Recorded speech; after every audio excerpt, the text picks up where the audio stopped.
సినీ పరిశ్రమలో మహిళా ఆర్టిస్టుల సమస్యలపై సీనియర్ జర్నలిస్ట్ రవిప్రకాష్ ట్విట్టర్ వేదికగా స్పందించారు. దశాబ్దాలుగా సినీ పరిశ్రమలో మహిళా ఆర్టిస్టులు దోపిడీకి గురవుతున్నారని వింటున్నామని, ఇప్పుడు గట్టి చర్యలు తీసుకోవాల్సిన టైం వచ్చిందని అన్నారు. ఎలాంటి పక్షపాతం లేకుండా ఇలాంటి సమస్యలను పరిష్కరించాలని కోరారు. తాను సినిమా రంగంలోని మహిళలకు మద్దతుగా నిలుస్తున్నారని ప్రకటించారు. సబ్ కమిటీ రిపోర్ట్ బహిరంగపరచాలన్న సమంతకు మద్దతు తెలిపారు.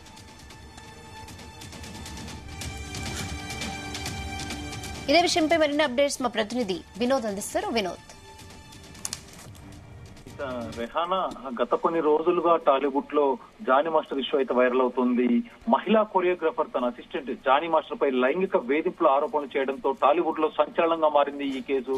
అయితే పోలీసులు ఇవాళ జానీ మాస్టర్ ని అదుపులోకి తీసుకొని గోవా నుంచి అరెస్ట్ చేసి హైదరాబాద్ కు తీసుకొస్తున్నారు. అయితే ఇప్పటికే జానీ మాస్టర్ కేసులో పలువురు టాలీవుడ్ ప్రముఖులు మాట్లాడగా తాజాగా ఇవాళ నాగబాబు వరుస ట్వీట్లు అయితే చేశారు. అయితే డైరెక్ట్ గా జానీ మాస్టర్ పేరును మెన్షన్ చేయకపోయినా ఆ ట్వీట్ చూస్తుంటే జానీ మాస్టర్ కోసమే ఇండైరెక్ట్ గా వేసినట్లయితే ఉంది.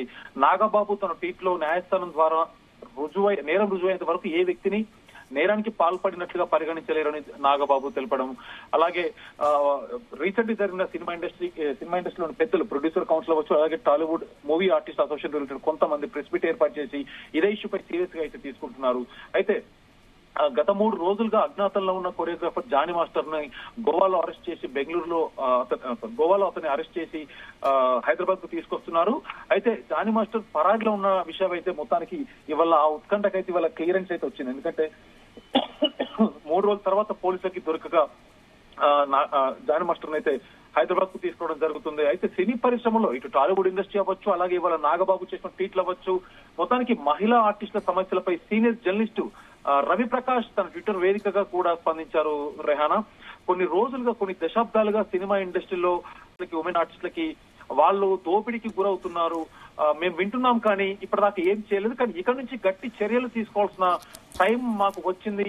ఎలాంటి పక్షపాతం లేకుండా ఇలాంటి సమస్యలు పరిష్కరించాలని కోరారు. నేను సినిమా రంగంలో మహిళలకు మద్దతుగా నిలుస్తున్నానంటూ కూడా రవిప్రకాష్ తెలపడం జరిగింది. సబ్ కమిటీ రిపోర్టు బహిరంగ పరచాలన్న సమంతకు కూడా రవిప్రకాష్ మద్దతు తెలపడం జరిగింది. అయితే రవిప్రకాష్ ట్వీట్ అవ్వచ్చు, అలాగే వాళ్ళ వరుసగా నాగబాబు వేసిన ట్వీట్లు అవ్వచ్చు, సినిమా ఇండస్ట్రీ కూడా మొత్తానికి జానీ మాస్టర్ ఇష్యూ అయితే చాలా సీరియస్ గా అయితే ఉంటుంది. భవిష్యత్తులో ఉమెన్స్ కోసం సపరేట్ ఏదైనా కమిటీ వేస్తారనే ఆలోచనలు అయితే ఉన్నారు industry. Rehana. Okay Vinod, thanks for the updates.